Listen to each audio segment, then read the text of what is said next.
I remember growing up, I used to hate the feeling of disappointment, regardless if somebody was disappointed in me or I was disappointed in somebody. It just was this aching pain inside of me that made you feel so bad about yourself that it could damn near put you in tears, whether you felt that emotion or someone felt that towards you. I feel like the word disappointment is worse than somebody being angry at me or somebody hating me. Because with disappointment, it comes care. It isn't straight anger. It's, I believe so much in you that your action, your made me upset to the point that I can't even feel angry, but just feel ashamed. But it comes from having that expectation. I expect you to respect me. I expect you to love me, to care for me, to understand me, to not treat me as if I'm less than a human. I expect you to give me kindness.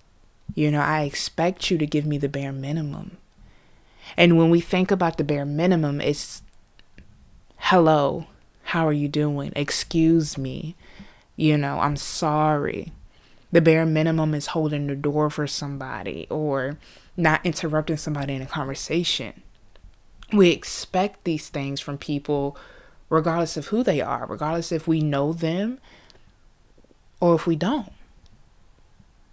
And I've realized from being disappointed recently in my life that I need to stop putting these expectations on everyone I see. Expectations would break your heart. It would make you go into things thinking the most amazing, thinking the most greatest things will happen, and it won't. It'll make you feel so bad about yourself when you don't get it. For me, I always held myself on this thing with my dreams. I want to be here. I got to do this. I have to meet this person. And then I thought, what if I never meet or do or get to see the things I've always wished to do? How would I feel about myself? How would I be angry? What am I going to do if I never make it? Am I going to give up? Am I going to live in self-hatred? Am I going to self-deprecate, like self-loathe? What am I going to do if everything I ever worked for never works out? I think that's the question I had to sit down and ask myself. Forget about the others. Forget about society and the people around me. What am I going to do if everything I've ever dreamed and worked for never comes to fruition? I might cry. I might have a couple down days. But at the end of the day, if I can't do what I dream, I need to learn to live with that. I need to learn to accept that. I need to understand that not everything is going to be how you see. And you're going to experience things where you wish that I can get this now, or I'm ready for it now, and it's not even for you. Or it's away from you and you're fighting for it. And sometimes you got to realize what you expect to happen in life, what you expect to be for you, sometimes the universe just doesn't align with that. And there's so many people out here that just live in this anger of, why isn't it going right for me? Why aren't these people treating me the way I think they should treat me? Or why, so and et cetera, because it's not perfect. And even in the situations you're put in, you might get the presumption that it might go one way or another. Just expect nothing. When you meet somebody, don't expect them to give you the bare minimum. Don't expect them to love you. Don't expect them to say hello or say excuse me or thank you or you're welcome. Don't even expect them to start a conversation. When it comes to our opportunities, I stop expecting a yes, or I like your idea, or I want to work with you, or you can have this promotion, because I'm tired of feeling that feeling of disappointment. I'm tired of always, in whatever situation it is, getting my hopes up and thinking something's going to work out and everything's going to be great, and it doesn't. And then I sit there wondering, why isn't the world aligning? Why isn't this person liking me? Why isn't this? Why am I not getting this job? And it's not your reason to know. It's not your reason to think about or to dwell on. Your purpose is just to do your best and to work your hardest and to try to understand as much as possible, even if the circumstances aren't forgivable or foreseen. But if we constantly think everything's going to be great, everything's going to be perfect, this perfection, that my life has to be great, my life has to be perfect, I have to have this, I have to have that, I need to talk to this person, I need to work here, you'll never enjoy what you already have.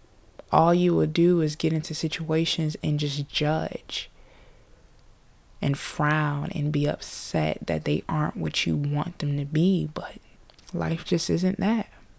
So I ask for you just to be easy on yourself when it comes to meeting new people, when it comes to working and looking at yourself in the mirror and trying to figure out where you want to go or what your next step wants to be. Because it's okay, it's great to have a plan, it's great to have a path, it's great to have friends, it's great to meet as many people as possible, but leave that area of acceptance open, that area of expectation open. So many of us in this world, if you think about it, are faking. And when I mean faking, I want to make this clear. Like, not like faking, but when we meet people or when we see things, we always want to show our absolute best of us. We always want to show the clean-cut version, the 100%, the great-go-lucky guy. And then as we meet people, then as we get into opportunities, we let our feathers shed and we start to show who we really are or who we feel like.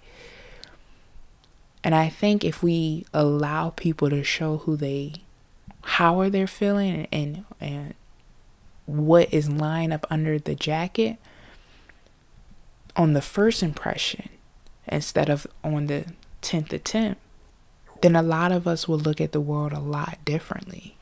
I was just talking to somebody about feeling like I have to perform all the time when I meet somebody.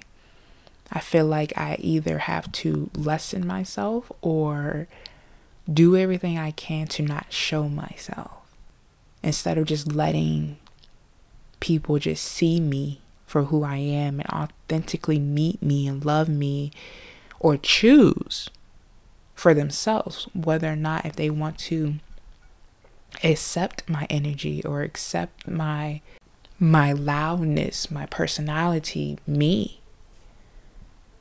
So many of us, we come into a room, and if we see everybody in suits, we change. Go into a job interview, determine on how the establishment is, we change. And I think if we allow each other as a society just to show, no, this is me. This is how you will see me on the second day, the third day, the fourth day, and the fifth day. It will be a lot less, oh, I expected more from you. It will be a lot less of looking up and being in disappointment. Because I showed you who I was. I wanted you to see who I am.